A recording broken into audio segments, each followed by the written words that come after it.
Welcome, weary traveller, to a calm corner of history. Tonight, we drift back to a time when kings dreamed of crowns across the sea, when France looked toward England and a duke named William changed the fate of nations. The year is 1066, and the winds over the English Channel carry whispers of invasion, destiny, and the birth of a new kingdom. So, settle in, let the day fade away, and allow this quiet tale of conquest and courage to unfold in your mind. If these gentle journeys through history help you rest, I'd be grateful if you subscribed, so we can keep exploring the past together, one peaceful night at a time. The year is 1065. England is quiet, at least on the surface. The air over the island carries the smell of damp earth and sea salt. Villages rest between rivers and forests, their thatched roofs darkened by rain. Life here moves in rhythm with the seasons, the sun, and the church bell. If you could drift down through time and stand in that landscape, you'd find a kingdom still shaped by its Saxon past. The language, soft and familiar, is Old English, full of thick consonants and words rooted in the land itself. The people are mostly farmers, bound to their lords but content in routine. Every morning, as the mist hangs low, a ploughman ties his oxen and begins his slow furrows. A woman kneels beside a wooden trough, rinsing grain for bread. Children carry kindling. Smoke rises gently from the hearths. It is not a time of luxury, but neither is it misery. Simply the quiet, repetitive life that most people in history have known.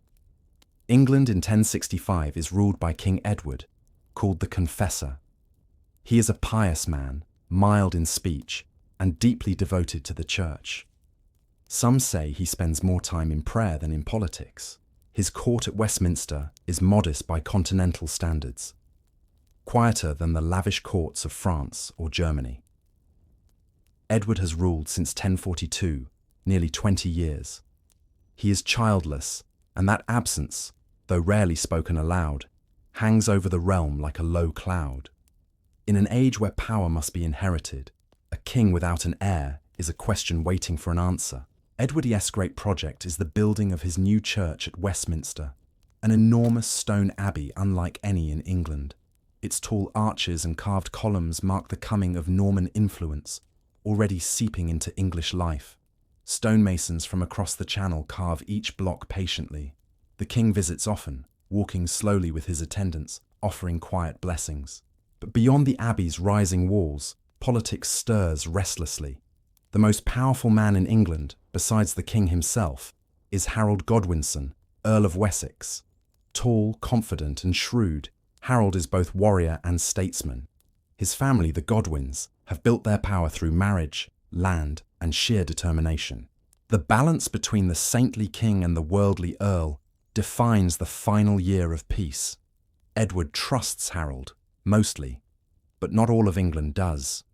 Some whisper that the Godwins are too ambitious, that their reach extends farther than loyalty should allow. In the north, other earls, the brothers Edwin and Morcar, guard their territories with suspicion. They are proud men, wary of southern dominance. England at this time is not one solid kingdom, but a web of loyalties, shifting and fragile. Meanwhile, across the sea in Normandy, another figure watches. Duke William, a man of iron will, remembers an oath he believes was once sworn to him, an oath that will soon pull both realms into war. But in 1065, that storm has not yet broken. For now, life continues in its quiet way. In monasteries scattered across the countryside, monks rise before dawn, chanting psalms in unheated stone rooms. Their ink-stained hands copy Latin texts by candlelight. The faint scratching of quills fills the silence. Monasteries are islands of order, but they are also places of storage, of knowledge, of law, and of memory. On the roads between these places, merchants travel with carts and mules. They carry wool, honey, iron, and salt. Markets are held once a week, where coins clink, and the smell of ale and smoked fish fills the air. The silver pennies that change hands bear the calm face of Edward the Confessor, his crown finely stamped, but his expression unassuming. In wooden halls across the land, local thanes hold court, judging disputes over boundaries, inheritance, and theft. Justice is simple but stern. Oaths matter. A broken promise, a false witness, or a missed payment can cost dearly. It is a society held together by words, memory, and reputation. Most people never see the king, never travel more than a few miles from home, and never imagine that foreign ships might someday crowd their shores. The idea of invasion feels distant, almost impossible. The Danes had once raided, yes, but those were older times. The land seems stable, almost eternal. Yet beneath the calm, small cracks begin to show. In the north, rebellion simmers in Northumbria. The king appoints Tostig Godwinson, Harold's brother, as earl. But Tostig's rule is harsh. He taxes heavily and punishes dissent with cruelty. The Northumbrians, fiercely independent, rebel in open defiance. They declare Tostig outlawed and replace him with Morcar. When the news reaches the king, Edward is outraged. But Harold, sensing the danger of civil war, counsels peace. He advises the king to accept the rebels' demand and exile Tostig. Edward, old and weary, reluctantly agrees. It is a moment that changes everything. For Harold, it is a political victory, proof of his influence and wisdom. For Tostig, it is betrayal. The fracture between the brothers will soon widen, and others will take advantage of it. As winter draws near, Edward grows weaker. His long white beard and distant eyes make him seem already half departed. At Westminster, prayers for his health echo through cold stone corridors. Outside, the English year winds down in ordinary fashion. Harvests are gathered, sheep are shorn, the roads turn to mud. People talk about prices, not politics. In small wooden churches, priests remind their flocks of the coming Christmas fast. The monks record little of what seems unremarkable, the rhythm of life, the routine of survival. Yet it is these unnoticed days that hold a kingdom together. No one, not even Harold or Edward, can yet sense that within a year, this fragile peace will vanish. That armies will march, kings will die, and England itself will be remade. But history often moves this way, quietly, invisibly, until one moment changes everything. And as you listen, imagine the night falling over 1065 England. The hearths glow softly. The wind rustles through bare branches. Somewhere, a monk closes his book, blows out the candle, and the darkness returns. Tomorrow will look much the same, until it doesn't. The winter of 1065 settles heavily across England. Frost lingers on the fields well into morning. The rivers move slower, edged with ice. Smoke rises from the hearths in low grey ribbons that flatten in the still air. Inside the newly completed abbey at Westminster, the echo of hammers and chisels has finally quieted. The king's great work is finished, just days before his strength fails him. King Edward the Confessor, old and exhausted, lies in his chamber within the royal palace beside the abbey. The candles burn low, and the air smells faintly of beeswax and incense. His courtiers speak in whispers, their words barely stirring the silence. Edward had ruled for more than 2 decades.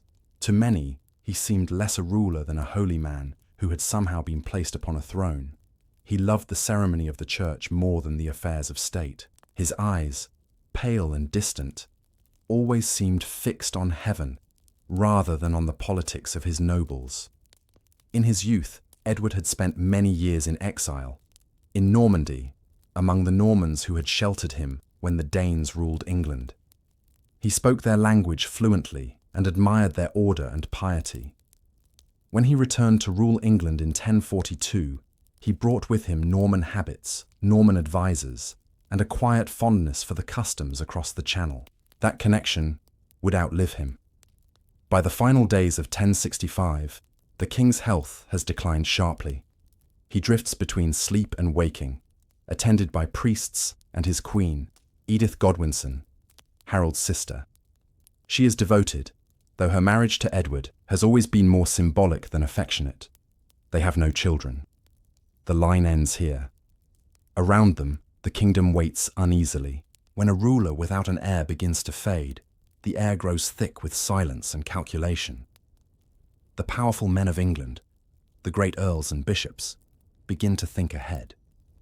Who will wear the crown when Edward is gone?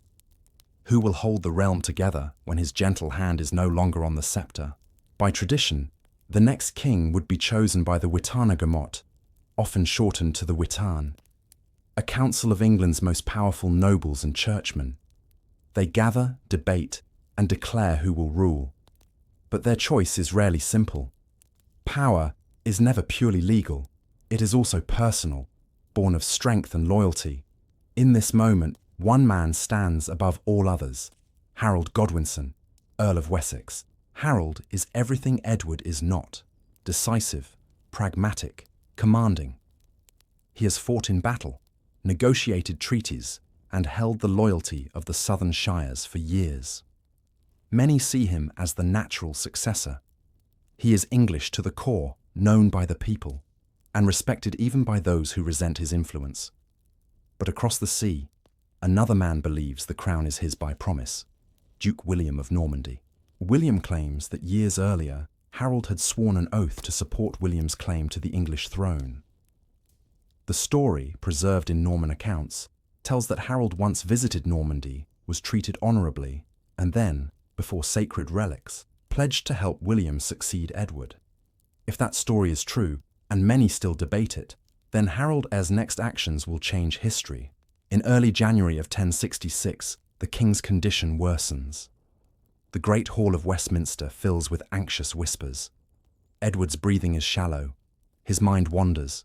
The priests chant softly beside his bed.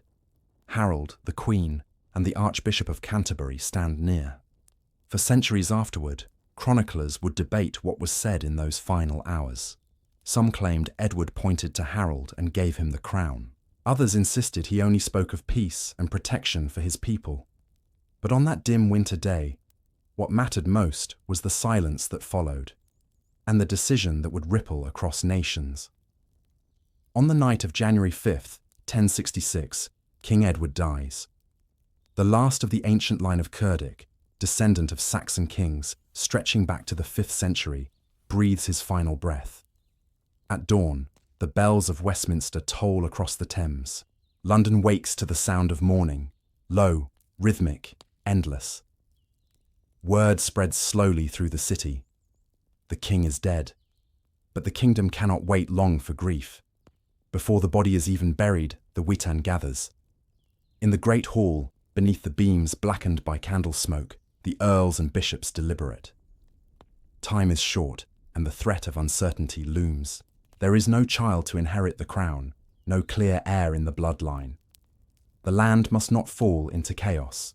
After hours of quiet consultation, they turn to Harold Godwinson. His record is strong. He commands loyalty, controls the wealthiest earldom, and has defended England against enemies before. The people trust him. The choice feels practical, even inevitable. And so, on January 6th, 1066, one day after Edward's death, Harold is crowned King of England. The ceremony takes place in the same abbey that Edward built, the stones still fresh with scent of mortar and incense. As the Archbishop anoints Harold, the gathered nobles bow their heads. Trumpets sound faintly. Outside, Londoners cheer. The crown of the Saxons, worn by men named Alfred and Ethelred, rests now upon Harold's brow. For a moment, England breathes easily. There is a new king. Order is preserved. But not everyone rejoices. Far to the north, Tostig, Harold's exiled brother, burns with anger. He sees betrayal where others see prudence. And across the Channel in Normandy, Duke William's messengers arrive with astonishing news. Harold, the man who once swore loyalty to William, has taken the English crown for himself. William listens, silent at first. Then he stands. Those present say his expression hardens, his jaw set like stone. He calls his council and declares that Harold's coronation is an act of treachery, not only against him, but against God, before whose relics Harold had sworn his oath. The wheels of invasion begin to turn. But for now, in early 1066, the English people know little of what is to come. they see a steady king, confident and strong. They return to their fields, their markets, their prayers. Only the priests who record the year S events in their quiet Latin script sense the gravity of the moment. In this year, one writes, King Edward passed, and Harold was chosen King of the English. Simple words, but behind them, centuries tremble. The old king's body is laid to rest in Westminster Abbey, the first monarch to be buried there. His tomb glows faintly in the candlelight, a monument to peace in a land about to know war. Outside, the winter sky hangs low. The river moves darkly past the city walls, and somewhere across the sea, ships are already being repaired, armor polished, horses fed. The calm of January will not last, because even as the bells of morning fade, the wind over Normandy begins to shift, and history once more prepares to move. The English winter of 1066 gives way to a chill spring. While England mourns a saintly king and crowns a new one, life continues across the narrow strip of sea that divides the island from the continent, in a land of rivers, forests, and stone castles known as Normandy. Normandy is not large, but it is strong. A duchy carved from the lands of the Franks, it was once given to Viking settlers in exchange for peace. Over generations, those settlers became something new, not quite Norse, not quite French. They were Normans, the Northmen who had learned to build in stone, pray in Latin, and fight with discipline. Their language is a mix of tongues, Norse vigor softened by French refinement. Their culture prizes loyalty, order, and the firm hand of the Duke. And in 1066, their Duke is William of Normandy, known to his followers as William the Bastard, though none would dare speak the name to his face. William's rule is absolute, but earned. His life began in uncertainty. He was the illegitimate son of Duke Robert the Fairs and a tanner's daughter named Herlever. When his father died on pilgrimage, William was still a child. The years that followed were harsh and dangerous. Nobles rebelled, guardians were murdered, and assassins crept through the corridors of Rouen. But William survived. He learned early that mercy could wait, but strength could not. By the time he reached manhood, the boy called Bastard had become the most formidable duke in northern Europe. Now, in the spring of 1066, he rules from Rouen, a city of narrow streets and stone towers along the river Seine. His court is disciplined, his knights loyal, his scribes meticulous. William is a man of heavy silence. He listens long, speaks briefly, and remembers everything. His body is thick and powerful, his face broad, his eyes pale grey. Chroniclers say that when anger stirred in him, the colour of his face changed, first red, then white, as though his blood itself could not decide between fury and control. He is a builder as much as a warrior. Under his command, wooden fortresses rise into castles of stone. Monasteries flourish. Roads are improved. Norman governance is practical and efficient, supported by clerks who write as quickly as they think. It is in this world of structure and discipline that the news from England arrives. Messengers ride into Rouen with the winter winds, bringing word that King Edward is dead, and that Harold Godwinson has seized the crown. The chroniclers describe the scene in simple strokes. William listens in silence, then asks the messengers to repeat their story. When they finish, he nods once, then dismisses them. He says nothing for several days, but inside, something sharp and cold begins to form. Not surprise, but resolve. Years earlier, William believed he had been promised the English throne.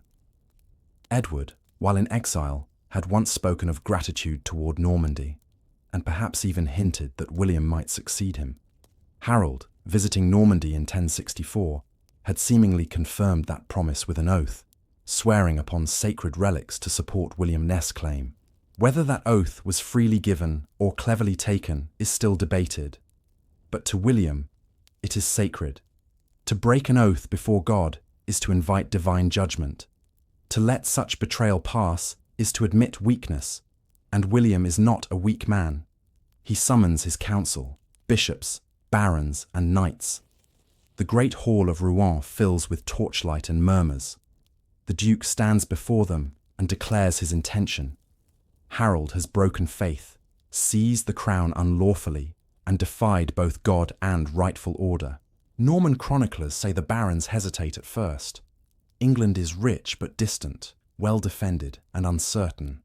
To cross the Channel with an army is to gamble with the sea and with fortune itself. But William's voice carries conviction. He speaks not of greed, but of justice. He tells them this is not mere conquest. It is a righteous cause. He will reclaim what was promised. He will punish the oathbreaker, and he will do so with the blessing of heaven. Still, William knows faith alone cannot launch ships. He must secure allies, coin, and divine approval. So begins one of the most remarkable campaigns of persuasion in medieval history.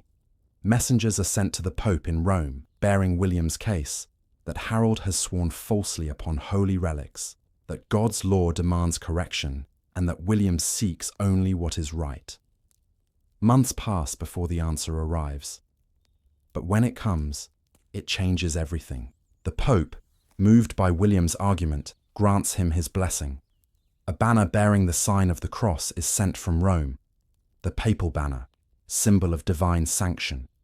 It transforms William's planned invasion into a holy enterprise. His knights will not fight merely for power, but for God's justice. Across Normandy, word spreads. In the great abbeys, monks pray for victory.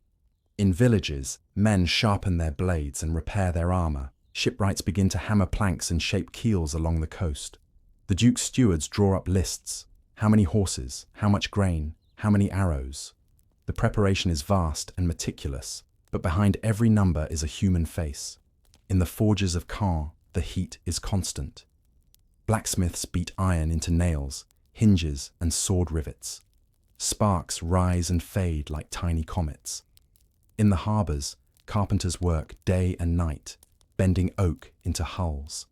Sails are cut, ropes coiled, tar boiled. The smell of resin and salt fills the air. Peasants along the coast watch the activity with curiosity and dread. War means opportunity, but also risk. Some will profit by selling grain or oxen. Others will lose sons to the army. William himself moves among the preparations with deliberate calm. He visits the shipyards, inspects armor, and consults his captains. Everything must be perfect. An invasion is not just a battle.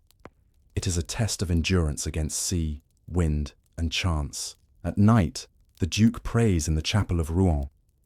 Those who serve him say he prays silently, his hands resting on the stone altar, his head bowed so low that the candlelight glints off his hair. Whether he prays for victory or absolution, none can say. By late spring, the ports of Normandy hum with activity. Horses are gathered from every estate. Carts creak beneath the weight of weapons and supplies. The Duke's fleet, once small, grows to hundreds of ships, large and small, their prows painted, their sails patched and ready, and yet the sea remains silent. Across the Channel, the new King Harold fortifies England's coast. Watchtowers are manned. The Fyrd, the local militia, is called up. The summer months stretch long and uncertain. Neither side can yet move. The winds blow constantly from the north, keeping William's fleet trapped in harbour. So, the Normans wait. They drill, they pray, they polish their armour. Days turn to weeks, then to months. The sound of the sea becomes a rhythm of patience. Some knights begin to question the delay. Is this truly God's will, they wonder, or has heaven turned its face away? But William does not waver. He walks the shore each evening, eyes fixed toward the horizon. He knows that tides, like fate, turn slowly, and when they do, they change everything. For now, the ships remain tethered, the sails furled. The calm before the storm stretches endlessly, but the Duke's purpose does not fade. He has the Pope's banner, an army of seasoned knights, and the conviction that God himself has granted him a kingdom across the sea. All he needs now is the wind. Before the crown, before the invasion, before the clash of armies, there was an oath. It is said that history often turns on moments that, at the time, seemed small. This was one of them. The year was 1064, 2 years before Edward's death, when England still lived in uneasy peace. Harold Godwinson was not yet king, but already the most powerful man in the realm. He ruled Wessex, commanded armies, and held the trust of the aging Edward. What brought Harold across the Channel to Normandy remains uncertain. Chroniclers tell different stories. Some say he went to free relatives held hostage there. Others claim Edward sent him on a diplomatic mission, perhaps even to confirm William I's right to succeed him. Whatever the reason, Harold set sail from the southern coast of England with a small company of men. The Channel was never kind. Sudden storms struck, tossing ships like leaves. Harold's vessel drifted off course, wrecked on the shore of Ponthieu, a small territory ruled by Count Guy, a vassal of Normandy, ambitious and opportunistic. Guy seized Harold and his men, holding them as valuable prisoners. For nobles, captivity was often an opportunity for ransom or favour. When Duke William heard of Harold's capture, he intervened, demanding the Earl's release into his care. Thus, Harold, rescuer, emissary, or unlucky traveller, came to Normandy, not as a guest, but as a captive turned honorary companion. William treated him with courtesy. He welcomed him into his court at Rouen, fed him at his table, and spoke to him of kingship, loyalty, and faith. The Duke's manner was measured, polite, yet firm. Every gesture seemed deliberate, every kindness slightly edged with purpose. For Harold, Normandy was both familiar and foreign. The language shared roots with English, yet it flowed differently, faster, more refined. The halls were taller, the manners stricter, the armour polished brighter. The Normans were warriors by habit, but they dressed their strength in ritual and grace. Over the following weeks, William invited Harold to ride with him on campaign against rebellious Bretons to the west. The journey was long and difficult, muddy roads, swollen rivers, days of rain and mist. Yet, through hardship, the two men found a form of camaraderie. They rode side by side, fought together in skirmishes, and shared the rough bread and salted meat of soldiers. At one crossing near Mont Saint-Michel, Harold reportedly saved several Norman soldiers from drowning in quicksand. The act earned him praise from William and admiration from the Norman knights. But admiration and alliance were not the same thing. When they returned to Bayeux, a quiet Norman town with a great stone cathedral, William decided it was time to test Harold's loyalty. There, in the ducal hall, surrounded by Norman nobles and clerics, William spoke of the English throne. He reminded Harold of King Edward's past kindness to Normandy, of their shared faith, and of the uncertainty that would follow Edward's death. Then he made a request, or perhaps a demand. He asked Harold to swear an oath that he would support William's claim to the English crown when Edward died. No one recorded Harold's immediate response. Perhaps he hesitated. Perhaps he smiled politely, believing this to be a courtesy, not a binding vow. The language of diplomacy is full of such moments, vague, courteous, dangerous. But William was not vague. He ordered that sacred relics, bones of saints and fragments of the true cross, be brought and placed beneath a cloth-covered chest. Only afterward, it is said, did Harold realize what lay beneath. Before the watching nobles, Harold placed his hands upon the chest and swore. He swore to aid William's claim, to be his ally, and to hold faith with him as with his lord. When the oath was spoken, the cloth was lifted, revealing the relics beneath. The implication was clear. Harold's words were sealed not just in politics, but before God. It was a masterstroke of Norman ceremony, blending religion, law, and strategy into one unbreakable knot. What Harold thought in that moment, no one knows. The English chronicles, written years later, would insist he was tricked, that he swore out of necessity, under pressure, and never truly meant to yield England's crown to a foreign duke. The Norman writers, by contrast, would claim it was a willing promise, freely made and divinely binding. Both sides may have believed what suited them best. After the oath, William showered Harold with gifts, fine horses, weapons, cloaks, and even armour. He treated him as a friend, perhaps as a vassal. When Harold returned to England, the farewell was courteous, even warm. The Duke had gained more than an ally. He had secured a moral weapon. For Harold, the journey seemed to end there. But oaths, once sworn, have long shadows. When Edward died and Harold took the crown, William would point to that day in Bayeux as proof of treachery. He would tell his knights that Harold's coronation was not merely ambition, it was perjury. And in an age when faith and politics were one, breaking an oath sworn upon holy relics was an offence that demanded punishment. Back in England, Harold may have tried to dismiss the memory of that dim Norman hall. He may have told himself that words spoken under duress held no weight. He may even have believed that his loyalty to England outweighed a promise made to a foreign duke. But across the sea, William remembered every syllable.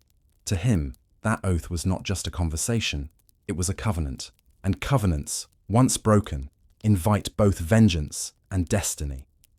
As the spring winds blew across Normandy in 1066 and William's shipbuilders hammered through the long evenings, the sound of each blow carried with it the memory of that moment in Bayeux, the sound of wood meeting iron, faith meeting ambition, a promise echoing toward war.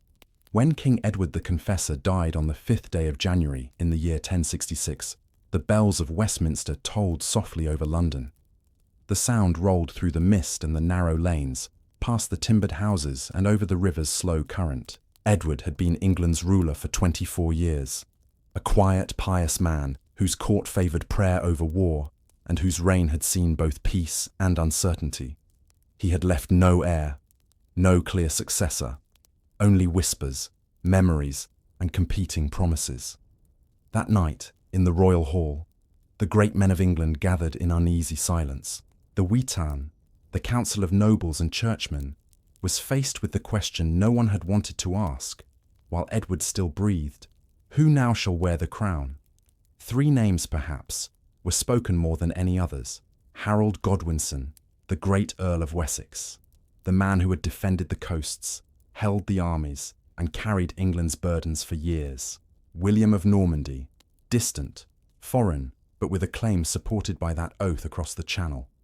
And Edgar the Etheling, the last of the royal bloodline, but a boy, untested and powerless.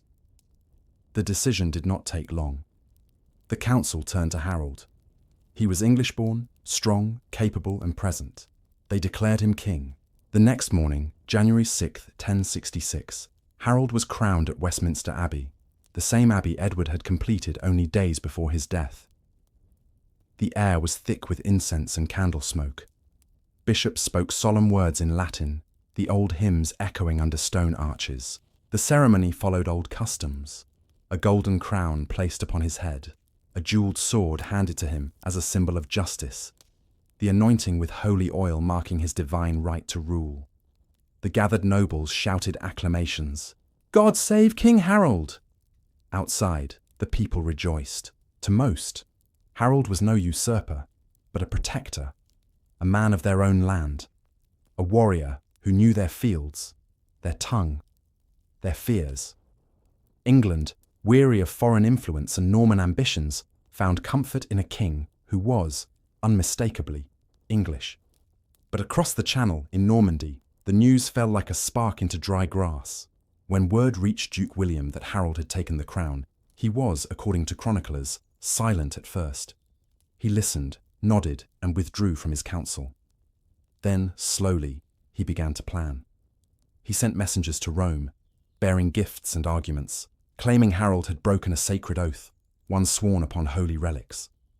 William framed his cause not merely as ambition, but as justice. If Harold had perjured himself before God, William's invasion would not be rebellion, but divine correction. The Pope, persuaded by William's envoys and the promise of reform in the English Church, gave his blessing. A papal banner, white and embroidered with a golden cross, was sent to Normandy. That banner would fly above William's army, signalling that his cause was righteous. Meanwhile, Harold faced his own challenges. To the north, there were rumblings of trouble from his estranged brother Tostig, the former Earl of Northumbria, exiled years earlier. Tostig blamed Harold for his downfall and sought allies abroad. He found one in Harold Hardrada, the the fierce king of Norway, a man who still dreamed of the Viking claims to England made decades earlier. To the south, Harold knew that William would not stay silent. The Normans were already gathering ships, provisions, and men. But the winds, that unpredictable ally of the English, kept the channel stormy and unsafe. So Harold waited. He stationed his men along the southern coast, keeping a constant watch for sails that never came. Summer passed, and still the wind blew from the wrong direction. The army grew restless, supplies dwindled, and eventually Harold sent many men home to gather their harvests. The strain of kingship began to show. He was no longer the confident earl, but a ruler hemmed in by threats on every side: the sea, the north, and his own conscience. At court, some whispered that the new king was uneasy, that in his sleep he murmured of oaths and relics, that his gaze, when turned toward the south, lingered too long. And yet, Harold did not falter. He rebuilt defences, trained his soldiers, and prepared his realm for the inevitable. England in 1066 was not a simple place. It was a patchwork of old loyalties and new laws, Saxon and Dane, monk and merchant, each holding their breath beneath the turning tide of history. On feast days, people still prayed for peace. In the fields, peasants spoke of omens, strange stars in the sky, and a long-haired comet blazing across the heavens. To them, such things meant change, perhaps divine displeasure. Harold, too, saw the comet. He stood beneath its ghostly light one spring evening, the bright tail stretching across the western sky. Later, chroniclers would say it was Halley's comet, passing overhead just months before war. The people called it the long-haired star, and they whispered that it heralded the fall of kings. Harold said nothing. Perhaps he smiled faintly, the way men do when they pretend not to believe in portents. But deep down, he must have known that something vast was approaching, a reckoning both political and personal. Across the channel, in Norman shipyards, the sound of hammers never ceased. The smell of tar and sawdust filled the air as carpenters built a fleet, not just for travel, but for conquest. William had the Pope's blessing, his nobles' loyalty, and his cause. All he lacked was a favourable wind. In England, Harold had the crown, the land, and the people's trust. But beneath that trust lay a fragile truth, a promise once made in Bayeux, now broken in Westminster. And when faith and ambition collide, even the calmest seas can turn cruel. Soon, the wind would shift, and with it the fate of a kingdom. Spring passed into summer, and still the wind held steady against the Norman coast. But within the duchy, a strange kind of patience ruled. Men said that Duke William, though quiet, had the look of one who saw the future clearly, as if time itself was simply catching up to his intent. He had been patient all his life, patient in politics, patient in war, and patient in the long waiting of ambition. Now, in 1066, that patience was being tested by the channel winds and the slow work of preparation. At Dives-sur-Mer, a small coastal village east of Caen, the sound of hammers never ceased. Shipwrights worked from dawn until dark, shaping planks of oak and pine into the curved hulls of warships. Tar bubbled in great pots. The smell of pitch and seaweed drifted through the air. These were not simple fishing boats. They were built broad and strong, longships with space for horses, men, and supplies. Some had dragon-headed prows, a holdover from Viking tradition, though most were plain, meant for carrying weight and surviving storms. William Yesplan was unlike any Europe had seen in generations, a full-scale invasion across open water to claim a throne by right and by force. But such an undertaking could not be done alone. He needed men, not just soldiers, but nobles, craftsmen, sailors, priests. So, he called upon his vassals from across Normandy, Maine, and Brittany. Messengers rode out, carrying sealed orders and promises of reward. For some, the call was easy. William was their duke, and they owed him service. For others, the promise of English land and gold was persuasive. Still others came out of faith, convinced that this was not mere conquest, but a holy cause. Chroniclers later wrote that men came from every corner of France, from Flanders, from Anjou, from Aquitaine, lords with names that would echo through the next centuries: Robert of Mortain, William Fitzosborne, Odo of Bayeux, Hugh of Montgomery. Each brought their own men, knights, archers, squires, cooks, and carpenters. Each brought wagons of tools and carts of provisions. Soon the fields around Dives-sur-Mer filled with tents and fires. The air buzzed with the noise of hundreds of voices, the clatter of armor, the braying of mules, the hum of prayers before battle. In one corner of the camp stood the papal banner, gleaming white, embroidered with a golden cross. William had received it from Pope Alexander II, the mark that his cause was blessed by the Church. To the soldiers, it meant that to fight for William was to fight for God. And yet, even with faith and fortune on his side, the sea refused him. The Channel's winds blew stubbornly north and west, making the crossing impossible. Days turned into weeks. Summer ripened and began to fade. The waiting grew heavy. Men muttered in their tents. Horses grew restless. Supplies dwindled. The Duke, however, showed no sign of impatience. He held councils, reviewed maps, ordered the building of granaries and bakeries to sustain his men. Every delay became another opportunity for preparation. And as the weeks passed, something remarkable took shape.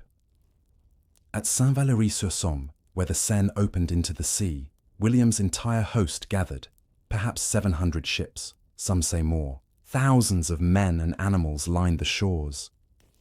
Chroniclers describe the scene like a festival of war, armor gleaming in the sun, banners fluttering, priests blessing the ranks, and ships lined in perfect rows along the tide. William himself moved among them, calm and composed, speaking with knights and bishops alike. He was not a tall man, but his presence filled space. His voice, quiet but certain, carried over the clamour like a measured drumbeat. He reminded them that this was not greed, but duty. Harold had broken his oath. England had fallen to perjury. Their mission was to restore divine order, to claim what was rightfully promised. To men raised in the feudal code of loyalty and faith, such words were powerful. And so, they waited for the wind to turn. Across the water, in England, Harold's watch along the southern coast began to weaken. His men, tired and hungry, returned home to gather the harvest. The coasts grew quiet. Then, in late September, the wind shifted. The same storm that swept over the North Sea and carried the Norwegian fleet of Harold Hardrada toward England also brought a change to Normandy. The Channel's rough breath softened, and the sea lay still for the first time in months. William gave the order. The army moved down to the water's edge, torches flickering against the dawn mist. Horses snorted, wagons creaked, and men whispered prayers as they stepped aboard. The papal banner was raised on William's flagship, a great vessel named Mora, built and gifted by his Duchess, Matilda of Flanders. Its prow bore a gilded figure of a boy blowing a horn, his gaze fixed toward the west. As the tide began to rise, the sails unfurled. First one ship, then 10, then hundreds, their oars dipping rhythmically into the grey-green sea. The fleet moved as if guided by a single breath. From the shore, those who remained behind watched the long line of ships fade into the mist, the cross of the papal banner catching the last light of dawn. Behind them, Normandy grew silent again. Before them, England waited, unaware that two invasions were now moving toward its shores. The first, from the north, led by a Viking king. The second, from the south, led by a Norman duke. And in between, King Harold, England's chosen son, stood waiting, unaware that his crown would soon be tested twice in 1 year. The storm that had gathered all summer was finally moving. But which side of the Channel would it break upon first? While William's fleet waited on the southern shores of Normandy, another fleet, larger, rougher, older in its ways, was already cutting through the North Sea. It belonged to Harold Sigurdsson, King of Norway, known to his men as Harold Hardrada, the hard ruler.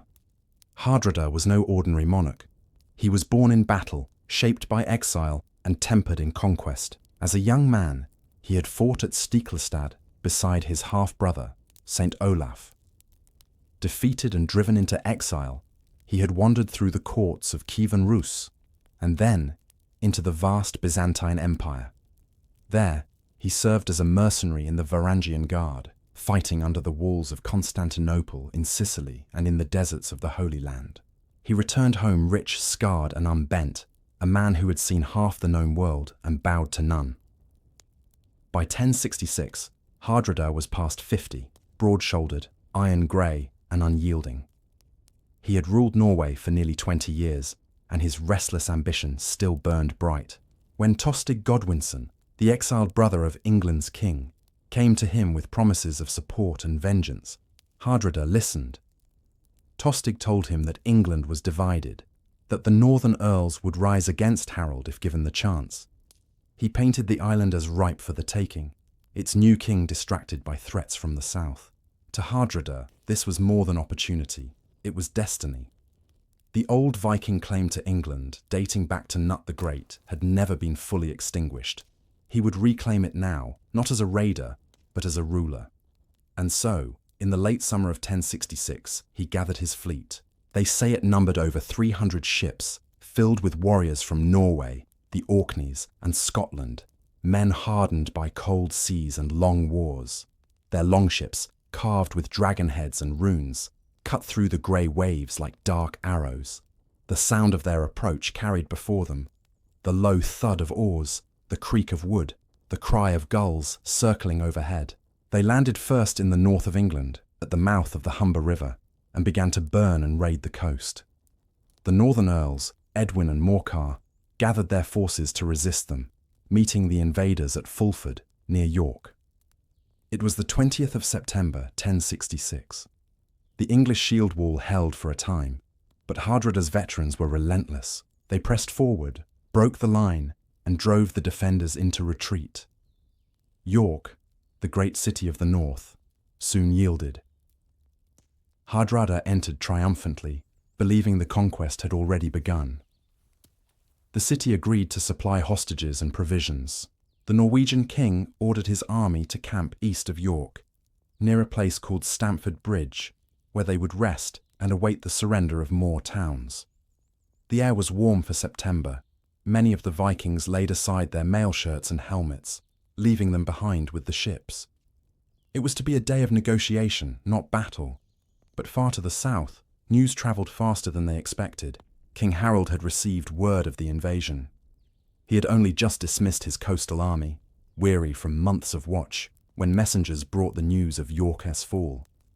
Without hesitation, he gathered his housecarls, the hardened core of his army, and began the march north. 200 miles, in less than a week.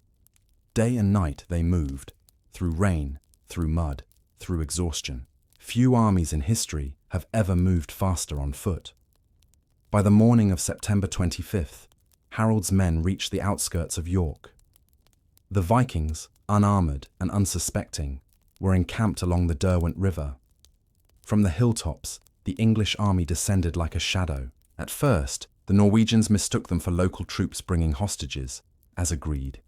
But soon, the dust and the glint of spearheads told another story. Harold Hardrada, ever fearless, seized his sword and ordered his men to form ranks. He wore no armour, only a blue tunic and a great two-handed sword that shimmered in the sun. His voice, deep and steady, carried across the field. "Let each man fight as he deems best," he said. The two sides clashed near the narrow wooden bridge that spanned the river. For a time, a single giant Norwegian warrior held the crossing alone, cutting down any who dared approach. He stood there until an English soldier crept beneath the bridge and thrust a spear upward through the planks, ending his stand. The English poured across, reforming their lines on the far bank.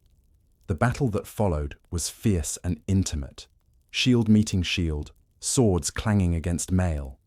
Harold's disciplined housecarls fought with the calm precision of professionals. The Vikings, caught without armour, fought with desperate courage. Harold Hardrada himself charged at the centre. swinging his sword with both hands, cutting down men in wide arcs. He was struck by an arrow to the throat. Sudden, swift, final. The hard ruler fell without a word. When Tostig was offered peace by his brother Harold, safe return if he laid down his arms, he refused. The fighting resumed until nearly every Viking lay dead or wounded. Of the hundreds of ships that had brought them, only 24 sailed home. The Viking Age, the long era of raids and sea kings, ended that day at Stamford Bridge. But victory came at a cost. Harold's men were weary, bloodied, and far from the southern coast.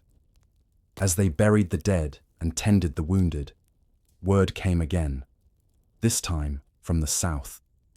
William of Normandy had landed at Pevensey Bay. The second storm had arrived. The wind that had resisted Duke William all summer finally changed in late September. It came from the south, sharp and cool, carrying the faint scent of autumn and salt. For months the sea had barred his way. Now, as if by divine permission, it opened. On the night of September 27th, 1066, William gave the order. The fleet set sail from Saint-Valery-sur-Somme, hundreds of ships gliding silently out of the harbour under the pale light of the moon. The sea, at last, was calm. The sound of creaking wood and the slow rhythm of oars filled the night air. Torches flickered on the decks, casting long shadows on the water. Above them, the papal banner fluttered in the wind, white silk embroidered with a golden cross, a symbol of God's blessing. William's flagship, Mora, led the way. Its sail bore a great golden cross, and at its prow, the carved figure of a boy blew a horn toward the west. The Duke stood at the bow, armoured and silent, his eyes fixed on the dark horizon where England slept. Behind him followed the fleet, hundreds of vessels, each packed with soldiers, horses, supplies, and dreams of land across the sea. They sailed through the night, guided by the stars and the slow pull of the tide. By dawn, the English coast appeared, low, pale cliffs rising from the mist, the quiet fields beyond glinting faintly in the early light. William's fleet landed at Pevensey Bay, on the southern coast of Sussex, on September 28th. The landing was smooth, almost eerily easy. The winds had calmed, the tides were high. Not a single English ship was in sight. The coasts lay undefended. Harold and his army, victorious but exhausted, were still hundreds of miles away in the north, tending to the wounded from Stamford Bridge. The Normans waded ashore, one ship after another grounding softly in the wet sand. Men leapt into the shallows, carrying shields, barrels, and bundles. Horses splashed through the surf, their hooves sinking into the pebbled beach. William himself was among the first to step onto English soil. Chroniclers record that as he disembarked, he slipped and fell forward, landing face first on the ground. A murmur of alarm rippled through his men. An ill omen, they feared, for a duke to fall on foreign land before battle. But William rose quickly, his hands full of wet earth. He lifted them high and said, "By the splendour of God, I have taken possession of England with both my hands." The omen, in a breath, became a sign of conquest. Laughter and cheers spread through the ranks, and the tension broke. On the beach, the Normans began their meticulous work. They unloaded supplies, built makeshift defences, and tethered their horses. Carpenters began erecting wooden fortifications around Pevensey, the beginning of one of the first Norman castles in England. William wasted no time. He ordered scouting parties inland, surveying roads and nearby villages. The Normans moved efficiently, organised, disciplined, practiced in occupation. They burned a few local farms to secure provisions, not from cruelty, but from method. The message was clear. A new power had arrived. Within days, they marched east to Hastings, a better defensive position overlooking the sea. There, they built another fortification, a motte and bailey of timber and earth, and established their base. William's camp at Hastings was unlike any England had seen. Rows of tents spread across the hilltop. Horses grazed in makeshift paddocks, armourers sharpened blades. Cooks prepared salted meat and bread. Priests blessed the soldiers beneath the papal banner. The discipline was total, the mood confident. William's forces were a mixture of peoples: Normans, Bretons, Flemings, and men from all across northern France. Yet all swore allegiance to their duke and to the cause that brought them here, the oath broken at Bayeux, the promise of Edward's crown. For William, this was no raid or experiment. It was an organized, lawful invasion, a campaign to claim what he believed heaven and history had already granted him. Messengers rode out to spread word across Sussex. William of Normandy had landed. Some local lords fled inland. Others submitted, offering supplies and hostages. In Hastings, the Normans prepared. They trained daily, drilled in formation, and practiced loading and unloading horses. They refined their tactics, the coordination of archers, infantry, and the feared Norman cavalry. Each evening, as the sun set over the Channel, the campfires of the Norman army flickered against the darkening sky. From the shore, one could still see the ships lined in the bay, silent, swaying in the water like a forest of masts. The invasion, long delayed, had begun without resistance, but William knew it would not stay peaceful for long. Harold Godwinson was no idle king. Word of the landing would reach him soon, and when it did, the march north he had just completed would be mirrored by a march south, faster, harder, desperate. For now, the Normans rested and prepared.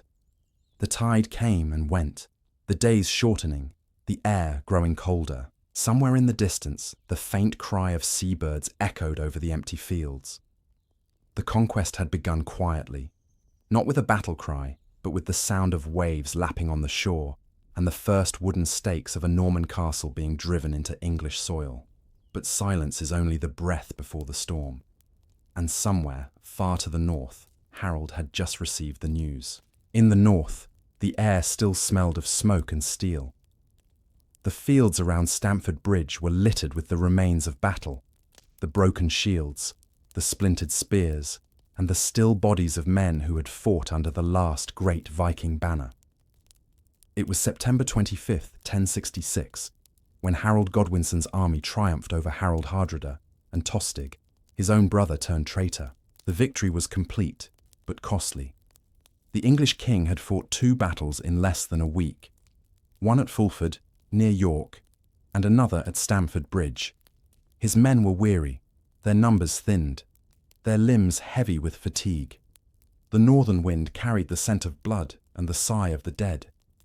Harold had no time to mourn, no time to rest. As the smoke from the Viking pyres still rose into the grey sky, a messenger arrived, mud-splattered, breathless, trembling. He brought the words that would define the rest of Harold's reign. "The Normans have landed." At first, Harold said nothing. He simply stared at the messenger, his mind caught between disbelief and inevitability. Then, slowly, he nodded. William had come. The sea that had kept him away for months had turned friendly. The south coast of England now belonged to another army, one as disciplined, as determined, and as ambitious as his own. Harold turned to his captains. The decision came instantly, instinctively. We march south. There was no hesitation, no council of war. He knew he had no choice. William could not be allowed to march inland, to gather allies, or to fortify his claim. But in making that decision, to march immediately, Harold sealed his own exhaustion into the fate of his army. The distance between York and London was nearly 190 miles. Between London and Hastings, another 60. Over rough roads, through forest and fen, across rivers swollen by early autumn rain, Harold led his men southward, not in days of leisure, but in a forced march that stunned chroniclers for centuries. In less than 2 weeks, his army covered the entire length of England. They marched day and night, their boots caked with mud, their shoulders sore from armour.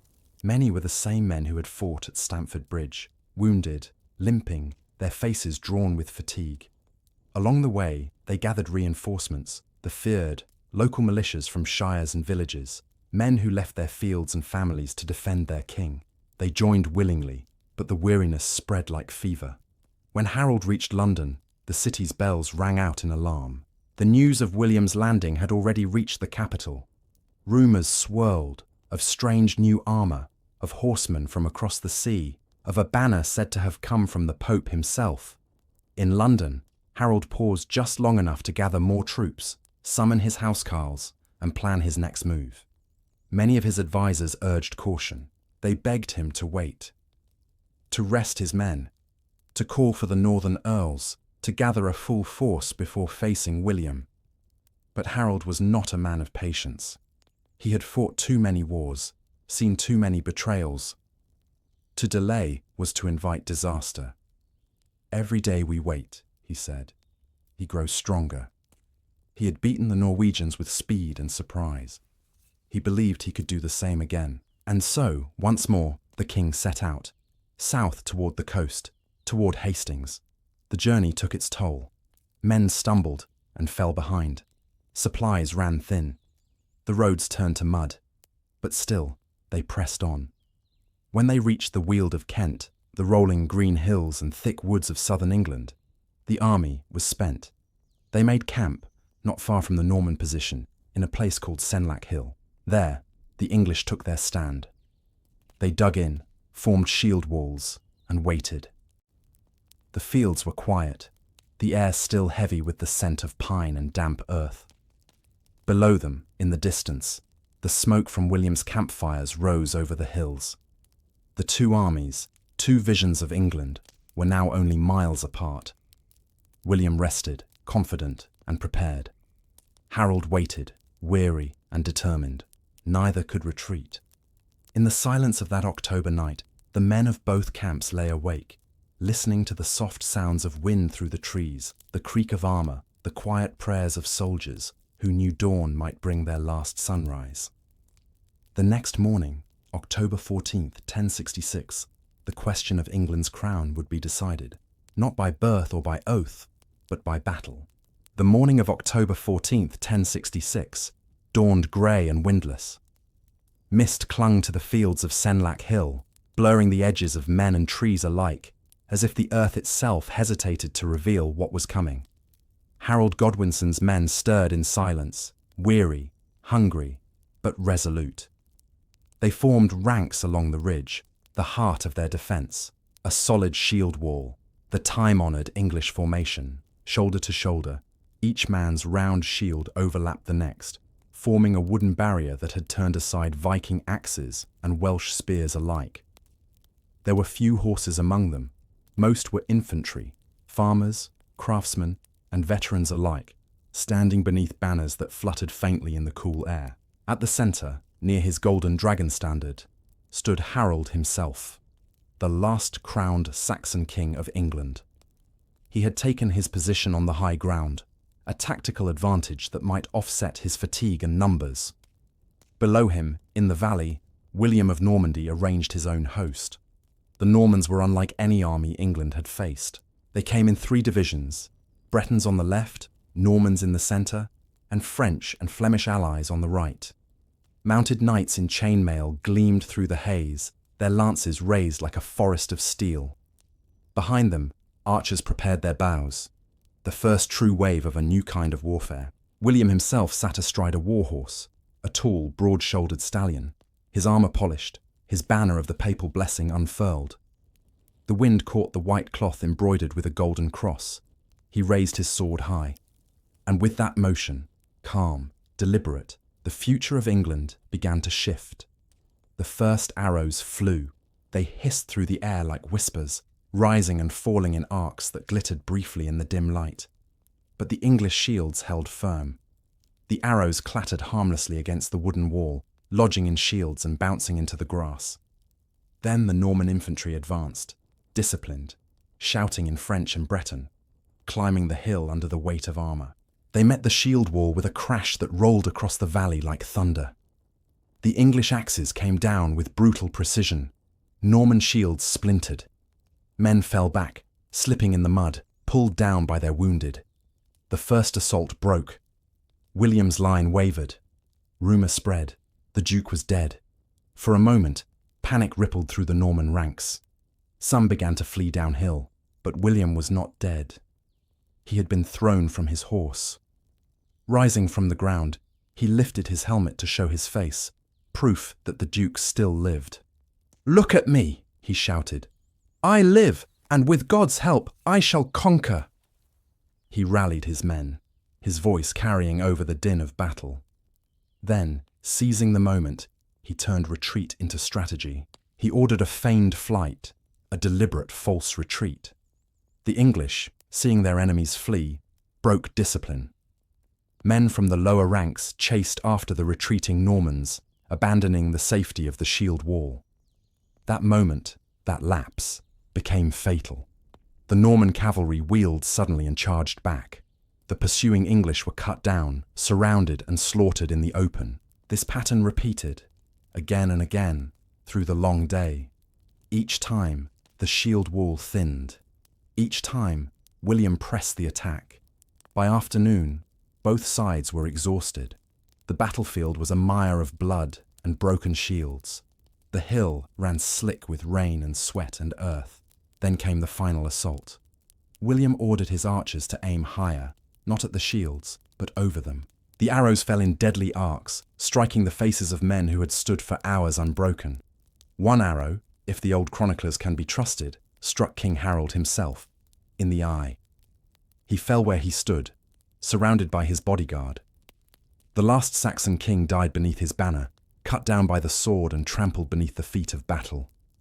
As the sun sank low, the English line finally gave way. The shield wall crumbled. Men fled into the woods, and the Normans advanced slowly up the hill, cautious, unsure if it was truly over. By evening, the ridge was silent again. Only the wind moved through the grass. The battle had lasted nearly all day. Thousands lay dead, Norman, English, and Breton alike. William walked among the fallen, his face unreadable. He had crossed the sea, fought 2 nations' worth of warriors, and now stood as the undisputed victor. Yet victory brought little peace. The land he had claimed still had to be held. And holding England, as William would soon learn, would be far harder than taking it. The fires of conquest were just beginning to burn. The night after Hastings was heavy and cold. The field where men had fought for England as crown was now still. A vast plain of broken weapons, fallen banners, and lifeless forms lying beneath a quiet, indifferent sky. No songs of triumph were sung that evening. Even among the Normans, the victory felt strange, hard won but hollow. They had crossed the sea for glory and reward. Yet what they found was exhaustion, grief, and the sobering knowledge that England had not yet been won. The English dead lay unburied for days. Among them, somewhere near the crest of the hill, was Harold Godwinson, the last king of Anglo-Saxon England. Chroniclers disagree on his fate. Some say his body was found and given to his mother, who begged William for it. Others say he was buried secretly, without ceremony, his grave lost to time. But wherever Harold rests, his death marked the end of one England, and the uncertain birth of another. William remained at Hastings for a time, tending to the wounded, gathering supplies, and waiting for news. He expected the English nobles to submit quickly, but no messengers came. The north still held out. London was restless. The old aristocracy had not yet bent the knee. So slowly and methodically, he began to march toward the capital. He did not take the direct route. Instead, he moved through the countryside following a wide arc, burning villages, seizing supplies, taking hostages as he went. It was not cruelty for its own sake. It was control through fear. Each town he passed sent word ahead. The Normans are coming. By the time he reached the outskirts of London, the city's resolve had begun to crumble. The earls, Edwin and Morcar, could not unite the remaining forces. The clergy, sensing the inevitable, urged peace. On Christmas Day 1066, William entered Westminster Abbey. The ancient church glowed with candlelight, the air filled with the low murmur of Latin prayers. As he knelt before the altar, surrounded by Norman knights and English bishops, the crown of England was placed upon his head. Outside, a cry went up from the crowd, part cheer, part protest. The Normans, misunderstanding the noise, thought a revolt had begun. They drew their swords. Fires broke out in the streets. Inside the abbey, William flinched, then steadied himself. Thus began the uneasy rule of William the Conqueror, born of fear, crowned amid chaos. The coronation did not end the fighting. In the years that followed, England smouldered with rebellion. The North rose first, furious at the destruction, defiant against foreign rule. William's response was ruthless. In 1069, he ordered the harrying of the North, a campaign of scorched earth that left villages burned, crops destroyed, and entire regions uninhabitable. The chroniclers wrote that not an ox, nor a plough, nor a soul remained. It was a grim kind of peace, the peace of ashes, yet beneath the cruelty lay a cold, calculated order. William built castles, hundreds of them, stone fortresses rising from the earth like new symbols of power. Each one stood as a reminder. England now belonged to the Normans. He replaced Anglo-Saxon lords with Norman knights. He rewarded loyalty with land, confiscated wealth, and divided the country like a prize map. French became the language of court and law. The Old English nobility vanished almost overnight, replaced by men whose names ended in de, du, and of. And yet, even in conquest, the two peoples began to blend. English words met French tongues. Saxon customs merged with Norman laws. Over decades, something new began to form, a hybrid kingdom, neither wholly English nor wholly Norman. Still, the memory of that October day at Hastings lingered like a scar. The people whispered of the old kings, of the days before castles and foreign lords. They remembered Harold, not as a perfect king, but as one of their own. For William, victory had come with a lifelong burden. He ruled England, but never fully trusted it. He surrounded himself with guards, built walls of stone and loyalty, and feared rebellion until his dying breath. When he finally died in 1087, his empire stretched farther than any English crown before him. Yet his legacy was uneasy, the uniting of two worlds through war, loss, and transformation. The Norman conquest changed not just rulers, but the rhythm of life itself. The names, the language, the laws, the land, all bent beneath the quiet, enduring pressure of history. And somewhere in that slow merging of peoples, the England we know today began to take its first, uncertain shape. The question that lingered was not who had won the crown, but what kind of kingdom it would now become. The years after Hastings were years of rebuilding, but also of watching. The war was over, yet its shadow stretched across every field and village. England, though subdued, had not yet learned what it meant to live under Norman rule. For centuries, power had been woven through familiar customs, local lords, open courts, and the slow rhythm of Anglo-Saxon law. Now, everything was changing. And at the center of that change stood William, a man who trusted walls more than words. The Normans built castles. At first, they rose from the earth as mounds of dirt and timber, Motte and Bailey designs, quick to construct, easy to defend. Later, they became fortresses of stone. Each castle was a statement, not of beauty, but of dominance. They appeared like sentinels across the landscape: Dover, Warwick, York, Lincoln, Durham. From their towers, the new rulers could watch, tax, and control. The English, who had rarely seen such buildings, viewed them with awe and quiet dread. A castle was not just a home, it was a command. The people who lived nearby were subject to its shadow. They worked its lands, paid its dues, and obeyed its laws. And if rebellion stirred, the garrison inside was always ready. William knew that power required permanence. Wood could burn, but stone endured. The castles anchored a new order, an unbroken network of strength, linking England not to its old roots, but to Normandy across the sea. Alongside the walls came new laws, written in Latin, enforced by Norman sheriffs, and sealed with royal authority. The English shire courts, once local and communal, now answered directly to the crown. Disputes that had once been settled by custom were now decided in the king's name. This was the beginning of feudalism in England, a system of ranks and obligations built on land, loyalty, and service. Every piece of earth was now part of a hierarchy. William owned all of it, every meadow, forest, and riverbank, by divine right. Below him stood his barons, who held their estates in exchange for knights and soldiers. Below them, lesser lords, and beneath all, the common folk, those who worked the soil but no longer owned it. The old freedoms of the English peasantry faded quietly into service. The language of law turned foreign. The new lords spoke of homage, vassals, and tenure. It was a slow transformation, not sudden conquest, but daily submission.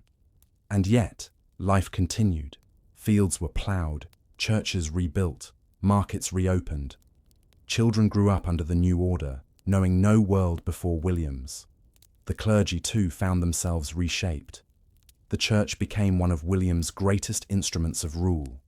He appointed Norman bishops, replaced English abbots, and filled cathedrals with stone and symbolism. New monasteries rose at Ely, Winchester, Canterbury, built in the Romanesque style, with rounded arches and massive walls.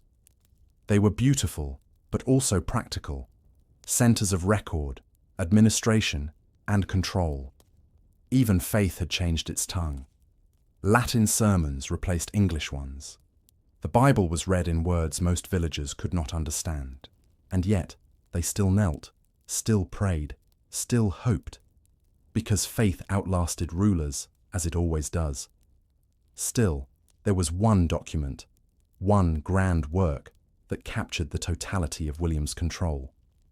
In 1086, 20 years after Hastings, the king ordered a survey unlike any before, a complete record of his realm. It became known as the Domesday Book. Teams of clerks travelled from shire to shire, questioning every man of land and livestock. They asked how much each field was worth, who owned it before the conquest, and what it yielded now. When they finished, every detail, every ox, acre, and pig was recorded. It was, in essence, a great accounting of power. The English said that not even an ant could escape the king's record, and so it was named Domesday, the Day of Judgment, because there was no appeal against its findings. It marked the final transformation. England was no longer merely conquered, it was catalogued. Beneath the ink and parchment, the kingdom became an extension of the king's will. Yet, for all his power, William ruled a divided land. His heart remained in Normandy. His throne sat in England. He was both king and duke, torn between two shores. And in that tension, between language, loyalty, and legacy, a new kind of England slowly took root. One shaped by conquest, yet defined by endurance. One that learned to absorb and adapt, to bend without breaking. The castles still stood. The records still lay open. But the spirit of the land, quiet, stubborn, unyielding, continued beneath it all. Because even in submission, the English had learned how to survive. And perhaps that quiet endurance was its own kind of victory. Even after William's coronation, after the castles rose and the records were written, England's spirit did not yield so easily. A conquered kingdom does not become silent overnight. It murmurs, first in whispers, then in embers, until the new rulers must stamp it down again and again. For years after Hastings, rebellion burned like scattered coals across the countryside. Small at first, but never fully extinguished. The English still remembered their old lords, their native tongue, their sense of belonging. And though William called himself King of England by the grace of God, many still saw him as an intruder, a foreign duke wearing another man's crown. The first sparks came from the north. In 1068, only 2 years after Hastings, the Earls Edwin and Morcar rose in revolt.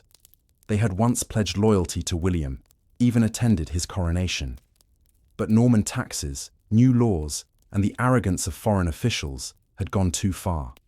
Together, they gathered armies in Mercia and Northumbria, calling on the people to restore the old ways. William moved swiftly. He marched north with terrifying precision, burning towns as he went. Warwick, Nottingham, York. The rebellion collapsed before it could grow. But the North remembered. It always remembered. The following year, in 1069, the spark returned, fiercer, and joined this time by allies from across the sea. A fleet of Vikings arrived from Denmark, led by King Svein Estridsson, who claimed descent from the same bloodline as England's old rulers. The Danes sailed up the Humber, joined the English rebels, and together they struck at York, burning the Norman castle, killing its garrison, and reclaiming the city. For a brief, defiant moment, it seemed as though the Saxons might rise again, but William was already marching north. This time, he came not as a conqueror, but as a destroyer.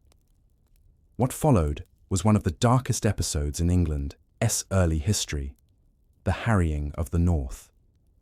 Through the winter of 1069 into 1070, Norman troops moved methodically through Yorkshire and beyond, burning every village, every barn, every field.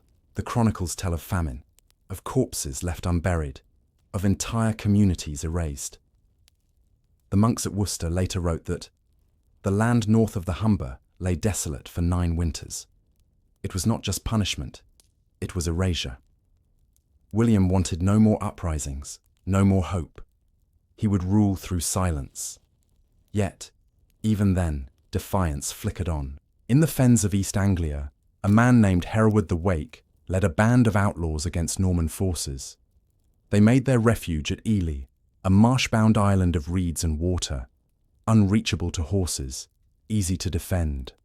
For years, Hereward harassed Norman troops, raiding supply lines, ambushing patrols, and slipping back into the mists before they could be caught.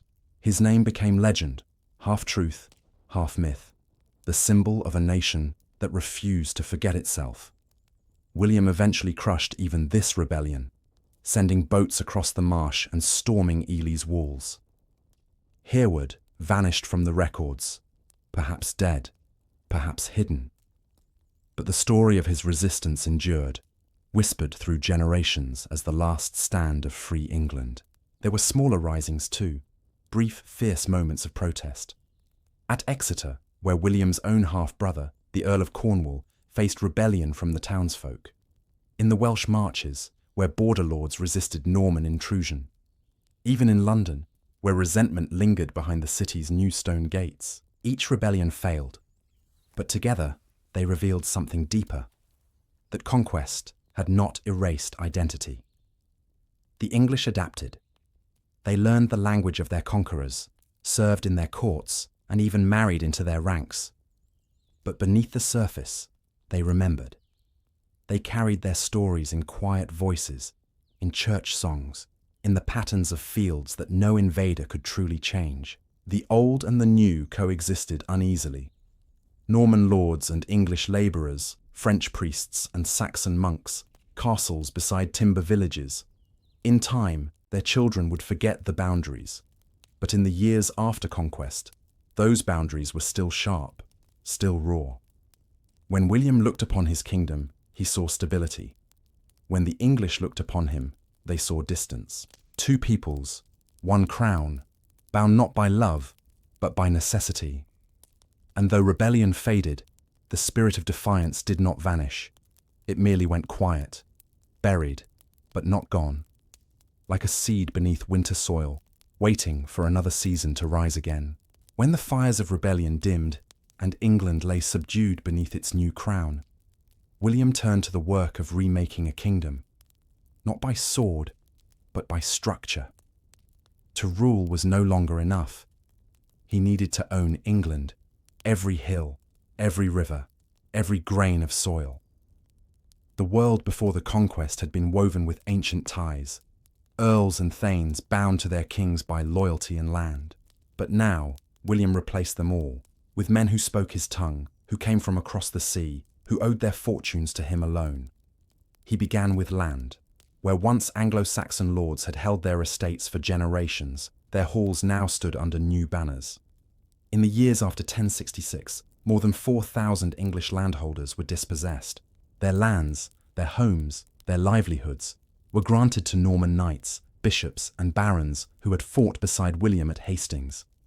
The names that once filled England's records, Godwin, Leofric, Morcar, faded. In their place rose new ones. Fitzosborne, de Warenne, Montgomery, de Clare, Percy. Each was loyal, each was fierce, and each built their own fortress of stone to prove it. Across the countryside, castles rose like iron teeth. Simple at first, motte and bailey, timber walls on earthen mounds, but soon rebuilt in cold, unyielding stone. York, Exeter, Warwick, Durham, Nottingham, Lincoln. Each one a statement. A fortress not only against rebellion, but against memory. The English had never seen such things. The old kings built wooden halls, open, communal, filled with feasting and song. But the Normans built walls, high, narrow, defensive. They ruled not by presence, but by distance. William divided the realm among his barons, each owing him soldiers, loyalty, and the promise of obedience. It was the feudal system, sharpened and perfected. Every knight held land from a lord, every lord from the king, and at the top, William sat alone, the unbroken link that bound all others. He was no longer merely a conqueror. He had become an architect of power, but to build such order, he needed more than castles and knights. He needed the church. So William placed Norman bishops in every great seat: Canterbury, York, Winchester. English priests were pushed aside, replaced by scholars from Rouen, Caen, and Bayeux. They brought new ideas, new architecture, new Latin texts, and a new allegiance, not to the old English ways, but to the Pope and the Crown. Through the church, William's rule gained a kind of holiness. The sword and the cross walked hand in hand. Even the language of power changed. Where once English had filled the halls of law and court, now Norman French echoed in their place. Orders were given in French, records written in Latin, and the English tongue, once the speech of kings, became the language of servants. For centuries, this divide would linger. 2 languages, 2 peoples, 1 kingdom. And yet, even as the new nobility carved its mark upon England, something began to shift. Quietly, invisibly. The Normans ruled, but they could not remain apart forever. Their children, born on English soil, grew up hearing the old songs, the old words, the old rhythms of the land. They married English women, learned English customs, and found themselves bound to this island as deeply as those who had lived here before them. The conquerors were becoming English, slowly, generation by generation. But for now, in William's time, the line was still clear. He stood at its peak, surrounded by men whose loyalty he could buy with land, and whose betrayal he could destroy with fire. It was a world of hierarchy, control, and surveillance. A realm where the stones of new castles cast long shadows over the villages below. England had been conquered not just in battle, but in structure, in spirit, and in law. And at the center of it all, one man held the map, every field, every forest, every soul, in the palm of his hand. The making of a new nobility was complete, but the king still sought something greater, not just to rule England, but to understand it, to measure every life, every acre, every ounce of wealth, to make the invisible visible. And soon, he would do just that, with a book that would record all of England, from coast to coast, as if written by the hand of judgment itself. Imagine for a moment the England of the year 1085. Nearly 20 years have passed since the Battle of Hastings. The scars of war have faded, the castles stand firm, and the new nobility sits secure in their halls. Yet beneath this still surface, something stirs. A desire for certainty, for control, for knowledge so complete that not even a single ox or acre might escape the king at his gaze. William, ever cautious, had ruled long enough to understand the dangers of ignorance. Rebellion had taught him that unseen wealth could feed hidden armies, and forgotten villages could shelter discontent. So, in the cold winter of 1085, he gave an order, not for war this time, but for record. An order that would echo through 1,000 years of English memory, the Domesday Survey. It began quietly, with clerks and scribes travelling from shire to shire, carrying parchment and ink, and a list of questions so thorough that it startled even the most obedient lords. How much land do you hold? How many men plough it? How many animals graze there? Who owned it in the time of King Edward? And who owns it now? Every village, every mill, every pig, every meadow, all to be written down. There was no place to hide. Teams of royal commissioners rode from town to town, gathering evidence in the open air.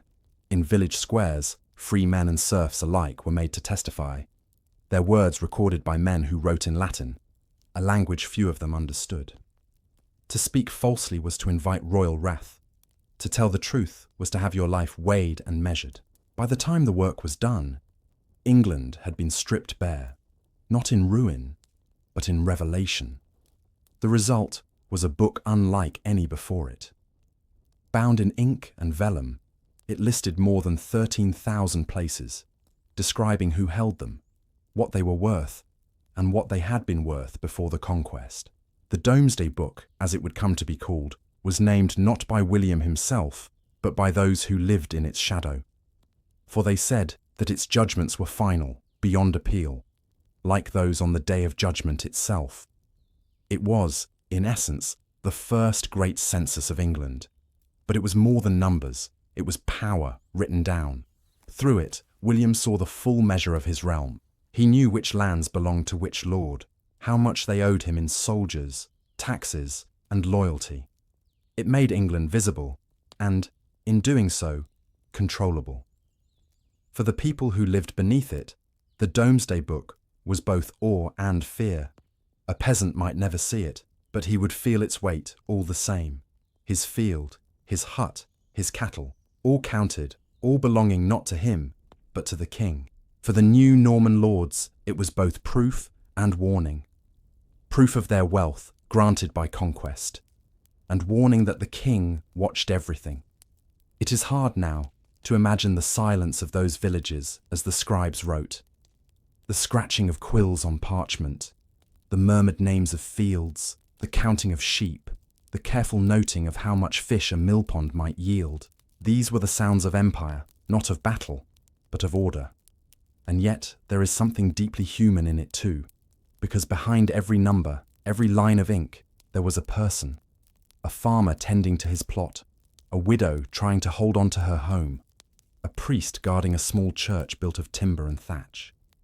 Their lives may have been small, but now they were written, forever. Nearly 1,000 years later, their names still rest on those pages, fragile but unforgotten. The Domesday Book has survived fires, wars, and centuries of change.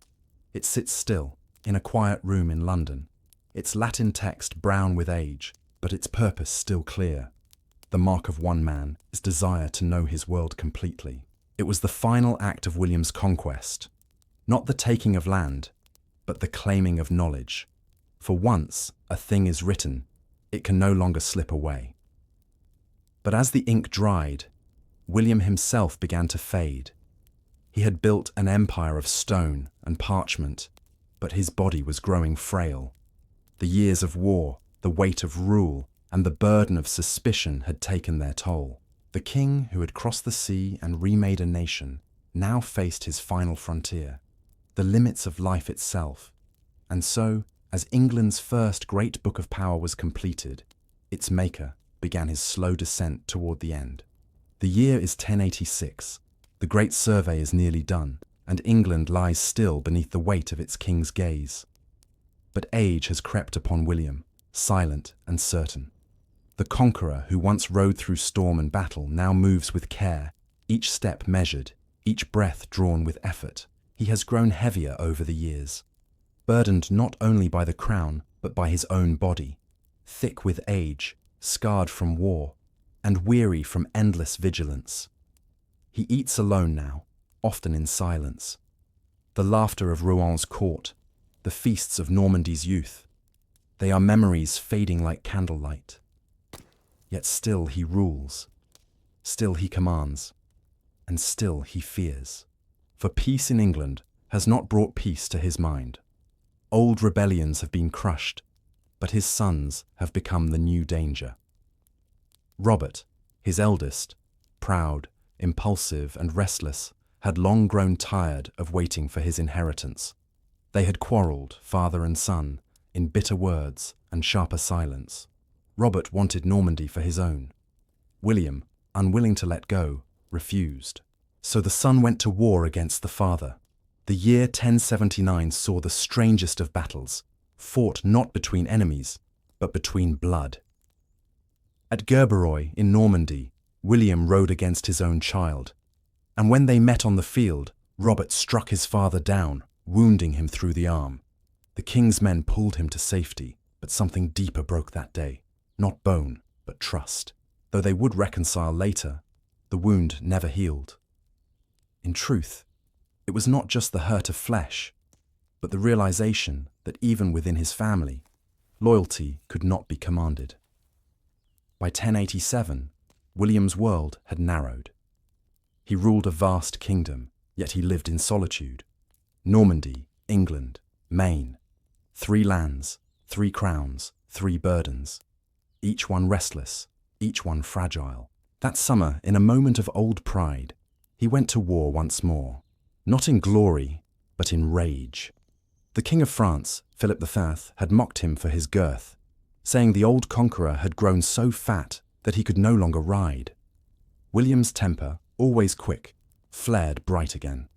He swore to teach the French king humility and marched to Mantes, near Paris, burning the countryside as he went. It was there that fate finally turned. As he rode through the smouldering streets, his horse stumbled amid the ruins. The saddle pressed hard against his stomach, tearing an old wound. The king fell, and those who lifted him knew, even then, that he would not rise again. He was carried to Rouen, to the convent of Saint-Gervais. There, amid the scent of wax and incense, the man who had conquered England lay dying. The world outside his chamber went on. Soldiers whispered, clerks carried messages, courtiers waited for news. But within those walls, William's thoughts turned inward. He had built a kingdom, crushed rebellion, bent the church to his will, and ruled with unyielding strength. And yet, in the end, what remained was silence. He confessed, as many did in those final hours, the harshness of his rule, the burning of villages, the loss of innocent lives in the harrying of the north. He asked forgiveness, though no one could grant it fully. He ordered that his wealth be divided, part to the church, part to the poor, and part to his children, though even that would sow more discord than peace. When death finally came, it came quietly, a single breath, a stillness after years of noise. The conqueror was gone, but the story did not end there. As his body was carried toward Caen for burial, chaos followed, as if the kingdom itself could not contain the weight of his passing. The procession was interrupted by fire, towns burned, and even the monks quarrelled over where he should rest.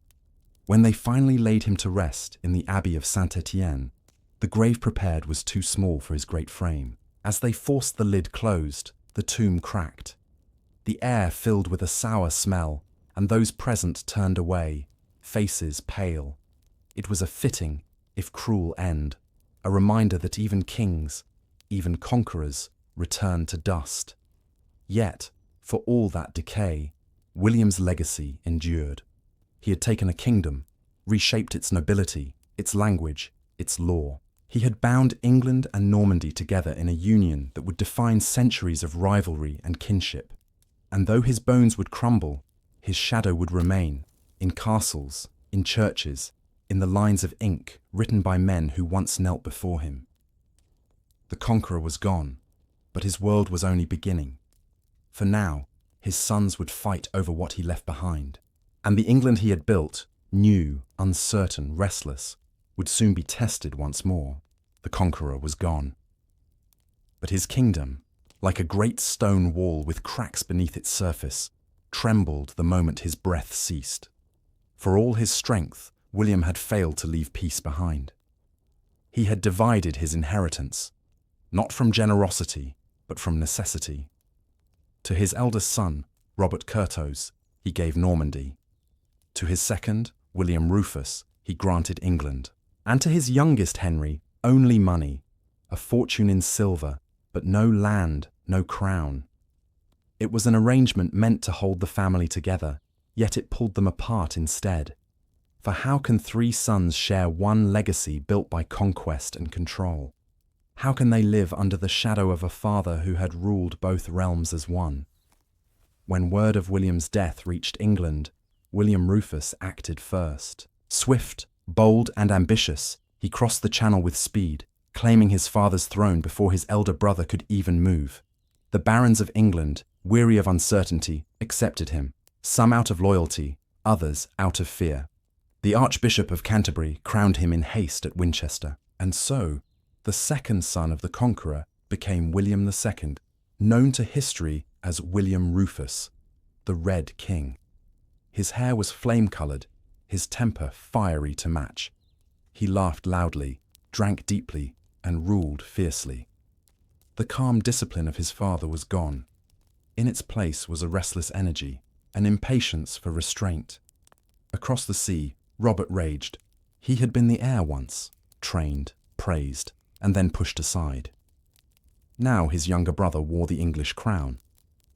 But Robert had Normandy, the cradle of their line, the duchy from which their power had begun, and in that he saw his own legitimacy. England and Normandy, once united under their father, were now divided by ambition. The barons found themselves caught in the middle. Many held lands in both realms, their loyalties split by geography and inheritance.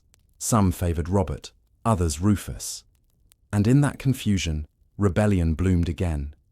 Quiet at first, then louder. In 1088, only months after the Conqueror's burial, a great rebellion rose in the name of Robert Curthose. Nobles in Kent, Sussex, and the West Country rose up, calling for Robert to cross the Channel and claim his rightful crown. But Robert hesitated, as he so often did. He was brave, yet indecisive, a man of promise without persistence. And while he waited, William Rufus struck. The Red King rode with fury, crushing rebellion town by town. At Rochester he laid siege until the rebels surrendered. Some were stripped of their lands, others blinded, a few spared out of calculated mercy. And just like that, the first great test of his reign was passed. Through force, not diplomacy. England, for the moment, was his, but his rule was uneasy. He taxed heavily, quarrelled with the church, and surrounded himself with rough worldly men rather than holy ones. Where his father had sought divine sanction, William Rufus often mocked it. He delayed the appointment of bishops, demanded money from abbeys, and left Canterbury without an archbishop for years. To many, he seemed godless, a king of appetite and temper rather than faith. Yet there was method in his excess. He was determined to hold his father's realm together, by any means, and even as he brawled with bishops and barons, he dreamed of expansion, into Wales, into Scotland, into Normandy itself. Across the sea, Robert's fortunes faltered. He had gone to fight in the First Crusade, leaving his duchy poorly governed. And though he returned with glory, he found himself poor, and outmaneuvered by the brother he despised. By 1096, Robert needed money. William Rufus needed legitimacy. So they struck a bargain. Robert mortgaged Normandy to his brother in exchange for 10,000 marks, an enormous sum. For a few short years, the two realms were reunited under William Rufus's crown, though not in spirit. But the Red King's triumph would not last. In the summer of 1100, William Rufus rode out into the New Forest, the same royal hunting ground his father had created decades earlier, carved from villages long destroyed. There, among the oaks and the ferns, an arrow flew. Whether by accident or intent, no one could say. It struck the king in the chest. He fell from his horse and died where he lay, the shaft still buried in his flesh. No priest came to bless him. No courtly procession carried him home. His body was found by peasants, placed roughly in a cart, and brought to Winchester. The Red King, son of the Conqueror, master of England, was buried hurriedly, without ceremony. The forest fell silent again, and a new shadow took its place. For nearby, watching and waiting, was his younger brother, Henry. He moved quickly, as his father once had. Before the day ended, he rode to Winchester, seized the royal treasury, and had himself crowned within 48 hours. The third son of William the Conqueror, once landless, was now Henry I, King of England. And in his hands the story of Norman England would change again. From conquest to consolidation, from the chaos of sons to the calm of governance. But even as Henry took the crown, the question lingered like an echo through the halls of Winchester. Had William's great legacy truly endured? Or had his sons already undone what he built? When the arrow struck William Rufus in the green silence of the New Forest, the kingdom did not pause to mourn. It moved, swiftly, decisively, as if the land itself understood that delay meant danger. And at the centre of that motion was Henry, the youngest son of the Conqueror. He was not the strongest, nor the bravest, but he was the most prepared. He had waited years in the shadow of his brothers, watching, listening, learning. Now his time had come. 2 days after the Red King's fall, Henry was crowned in Westminster Abbey. It was a hasty coronation, no grand procession, no festival of nobles. The ink was barely dry on the proclamation when the new king began to speak of law, of justice, and of a return to order. He called himself Henry, by the grace of God, King of the English. It was a subtle change, one word, but full of meaning. Not king over the English, but of them. Where his father had conquered and his brother had ruled with iron, Henry sought to govern with balance. His first act was to issue the Charter of Liberties, a written promise that would echo through centuries to come. In calm, measured words, it laid out what he would and would not do as king. He pledged to end the abuses of his brother's rule, to respect the church, to reduce unfair taxes, to restore ancient laws, and to listen to his people. It was a gesture of peace, a return to the steadiness England had long forgotten. But peace, as Henry knew, was never simple. His older brother, Robert Curthose, Duke of Normandy, still lived, and Robert believed the crown was his by right. Within a year, the two brothers were at war. Robert crossed the Channel with an army, landing at Portsmouth in 1101. For a brief time, the realm held its breath, as brother faced brother once again, a weary echo of their father's own struggles. But Henry had learned from William's mistakes. Rather than charge into bloodshed, he negotiated. He met Robert at Alton, and there they agreed to peace. Henry would keep England. Robert would keep Normandy. For a while, the fragile balance held. Yet, as so often in this family, rivalry was only ever sleeping.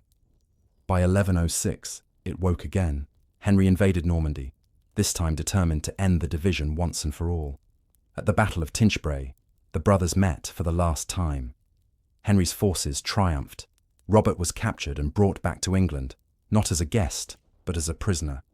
He would remain confined for the rest of his life, dying in captivity nearly 30 years later. The two realms, England and Normandy, were reunited once more, not by conquest, but by calculation. Henry had achieved what even his father could not keep: unity and stability. Yet his rule was not without sharp edges. Beneath the calm tone of his decrees lay the same unyielding will that had built the Norman dynasty. Henry organized his government with precision, sheriffs reporting directly to the crown, royal justices traveling the kingdom, records kept meticulously. It was under him that the exchequer took form, a table covered in a checkered cloth, where accounts were counted with counters and tallies. From it came order, and from order came power. He was a man of intellect, educated, fluent in Latin, and fond of scholars. The chroniclers called him Beauclerc, the fine scholar king. But he was also a man who trusted no one completely. Those who betrayed him vanished quietly, their names erased by obedience. Henry's personal life was, like his rule, both steady and shadowed. He married Matilda of Scotland, a descendant of the old Anglo-Saxon kings, uniting the blood of conquerors with that of the conquered.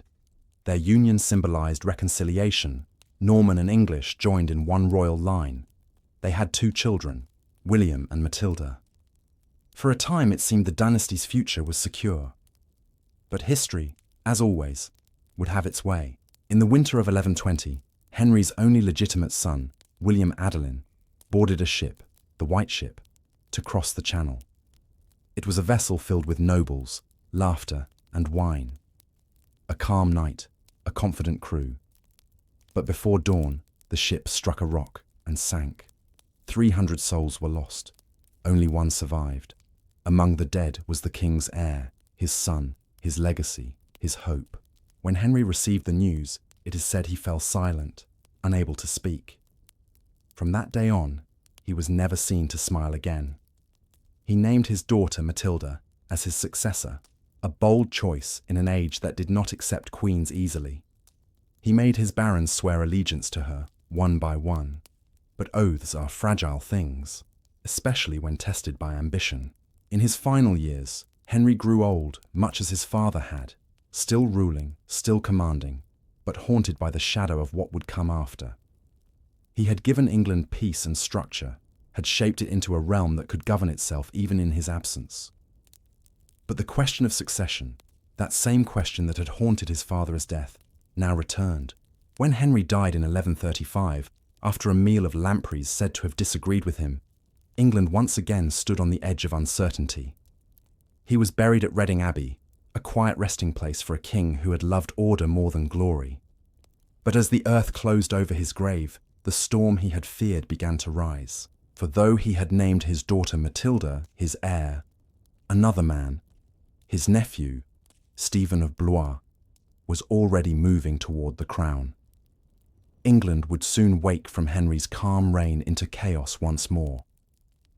The age of the Conqueror's sons was over. The age of civil war was about to begin. When Henry I was laid to rest, the land should have known peace. He had ruled with order, built a system strong and steady, yet all of it rested on one fragile promise: that the barons would keep their oaths to his daughter, Matilda. But oaths are wind when power is near. Before Matilda could even cross the Channel, her cousin Stephen of Blois rode to London. He was charming, swift, and above all, present. Within days, the gates opened to him. Within weeks, he was crowned King of England. The news reached Matilda in Normandy like a knife. Her father's plan, undone by haste, by politics, by men unwilling to bow to a woman. But Matilda was no ordinary woman. She was the daughter of a conqueror's son, born to command. She would not let the crown slip quietly from her grasp. And so began the long, weary conflict that history would call the Anarchy, a war not of great empires, but of broken loyalties and endless sieges. It was said that Christ and his saints slept, for law and peace vanished from the land. At first, Stephen's rule seemed secure. He was affable, generous, quick to forgive, but generosity can be weakness when the crown is young. The barons, sensing his softness, grew bold. They fortified castles, raised armies, and ruled their lands as small kings of their own. England fractured, piece by piece. Across the sea, Matilda gathered her allies, her half-brother, Robert of Gloucester, loyal and fierce, her uncle, King David of Scotland, and a handful of Norman lords who still remembered Henry's promise. In 1139, she landed on English soil. The storm had begun. The war that followed was not glorious. There were few great battles, only weary marches, burning villages, and cold, silent winters. Every castle became a fortress of famine. Every road, a gamble between loyalty and betrayal. Matilda's forces moved through the west, Bristol, Gloucester, and the wild lands of the Severn. Stephen pursued her across the kingdom, his crown slipping, his temper fraying. He was captured once at Lincoln after a brutal battle fought among the snow-covered streets. Dragged before Matilda, the tables turned at last. For a brief, flickering moment, she stood at the edge of victory. In Westminster, she was declared Lady of the English, the first woman to claim the throne in her own right. The bells rang, the crown awaited her hand. But England was not ready for a queen. Her pride, her cold poise, her refusal to flatter the nobles, all turned against her. The same men who had sworn oaths to her father now whispered that she was too proud, too distant, too much like the kings she had outlived. Within months, the tide shifted. Stephen's queen, Matilda of Boulogne, a woman as shrewd as any commander, raised a new army.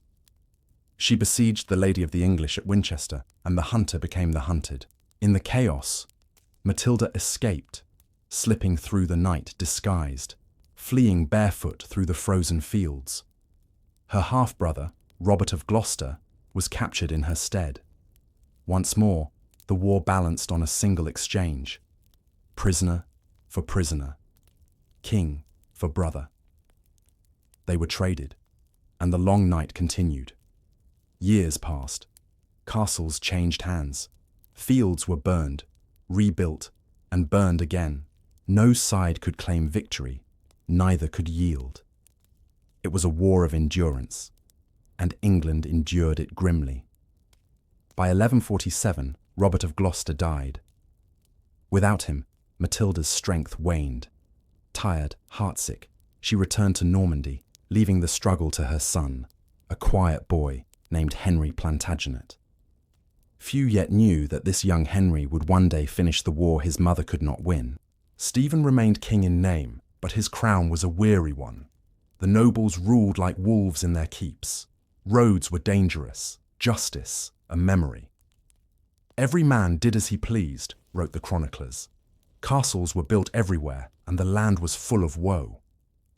It was not until 1153, when Henry Plantagenet himself landed in England, that the storm began to calm. He was young, only 20, but already a soldier, a negotiator, a force of quiet certainty. He met Stephen not on the battlefield, but in the council hall. There, the two men agreed to peace at last. Stephen would remain king until his death, and after him, Henry would inherit the crown. It was a rare moment of mercy in a century of war. When Stephen died the following year, England exhaled. The long night of anarchy had ended, and from its ashes, a new dynasty would rise, one that would rule for centuries. The Plantagenets had come. When Stephen was laid to rest in 1154, the kingdom he left behind was weary, broken by years of chaos, castles, and endless quarrels.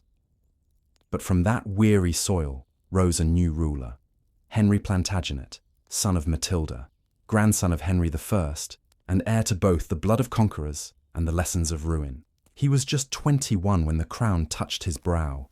Young, energetic, and already a master of strategy, he spoke rapidly, rode tirelessly, and ruled restlessly. His realm stretched far beyond England, through Normandy, Anjou, and Aquitaine, forming what later generations would call the Angevin Empire. It was said that Henry ruled more of France than the French king himself. Yet despite his vast power, his first task was not conquest, but repair. For England was wounded, its fields were scarred, its laws forgotten, its barons unruly after 20 years of anarchy. Henry began his reign not with war, but with paperwork, a quiet revolution of justice and control. He ordered hundreds of illegal castles destroyed, their stones scattered to keep the peace. He sent royal judges on circuits across the shires, bringing law to even the farthest manors. He reformed taxes, records, and courts, creating systems that still shape England's law today. It was not glamorous work, but it was lasting. If William had conquered the body of England, Henry conquered its soul. He built a government of parchment and seals, where once men had ruled by sword and favour. And yet, even a king of law needs allies. Henry's greatest, and later his most bitter, would be one man, Thomas Becket. Becket began as Henry's friend, clever, loyal, and urbane. A London merchant's son, he had risen swiftly through the church, guided by ambition and intelligence. Henry saw in him a kindred spirit, someone who could share the weight of reform. So he made Becket Chancellor of England, the keeper of royal documents and decisions. Together they rebuilt the kingdom's foundations, travelling, laughing, and working side by side. But in 1162, when the Archbishop of Canterbury died, Henry made a fateful choice. He appointed Becket to the post, thinking that his friend would help him bring the church under royal control. But something changed in Becket. From the moment he wore the robes of Archbishop, his loyalty shifted, from the king who had raised him to the God he now served. He gave away his riches, humbled his dress, and began to defend the church's independence with a ferocity that astonished even his old companion. Henry, who had expected compliance, met only resistance. Their friendship turned to fire. The quarrel grew over clerical courts. The question of whether priests accused of crimes should be tried under church or royal law. Henry demanded equality before the crown. Becket insisted on the church's authority. What began as a legal dispute deepened into a battle of pride, conscience, and faith. At Clarendon, Henry pressed Becket to agree to his reforms, the Constitutions of Clarendon, which would curb clerical privilege. Becket signed them reluctantly, then repented, declaring his oath void. England watched as its two most powerful men tore the kingdom between them. In 1164, Becket fled to France, living in exile for 6 long years. From across the Channel, he sent letters of protest, excommunications, and appeals to the Pope. Henry, equally stubborn, seized the church's revenues and punished Becket's supporters. Their friendship, once the pride of the realm, had become a wound that refused to heal. At last, a fragile peace was arranged. In 1170, Becket returned to England. The people lined the roads, ringing bells in welcome, but peace was not to last. When Henry learned that Becket had once again excommunicated several of his allies, the king's temper, fierce and famous, broke. In his anger, he is said to have cried, "Will no one rid me of this troublesome priest?" 4 knights heard those words as a command. They rode to Canterbury, their armour hidden under cloaks. On a cold December evening, they entered the great cathedral where Becket stood before the altar. There, under the flickering lamps, they struck him down. A bishop, bleeding upon the stones of his own church. The shock rippled through Christendom. A king's anger had killed God's servant. Henry's power suddenly turned to shame. He locked himself away in grief, weeping and fasting. When word came that pilgrims were already journeying to Becket's tomb, that miracles were being whispered in his name, Henry understood that the balance of power had shifted once again. Becket, in death, had become a saint. And Henry, though still king, would never fully escape the shadow of his friend's martyrdom. In the years that followed, Henry's empire stretched further, yet peace within his family frayed. His sons rebelled, urged by their mother Eleanor of Aquitaine, a queen as formidable as any king. But those are stories for another night, of betrayal, of rebellion, and of the long echoes of conquest that began a century before on the beaches of Hastings. Henry died in 1189, worn and bitter, yet leaving behind a kingdom stronger, more just, and more enduring than the one he had inherited. The age of conquest had become the age of law. And though Becket's blood still stained the stones of Canterbury, it also sealed the truth that even kings must kneel before something greater than themselves. So, as the quiet of history settles once more, you might wonder, was the Norman conquest ever truly finished? Or did it simply change shape, turning from swords to scrolls, from power to principle, until the conquerors and the conquered became one? Rest now with that thought, and let England's long, weary story fade gently into silence. And now, dear listener, our quiet journey through the Norman conquest and its long echoes comes to an end. From the chill winds of 1066, where William's ships first touched the English shore, to the candlelit chambers of Henry II, where law and faith collided, we've drifted across a century of change, of crowns taken, lost, and reshaped. England was never the same again.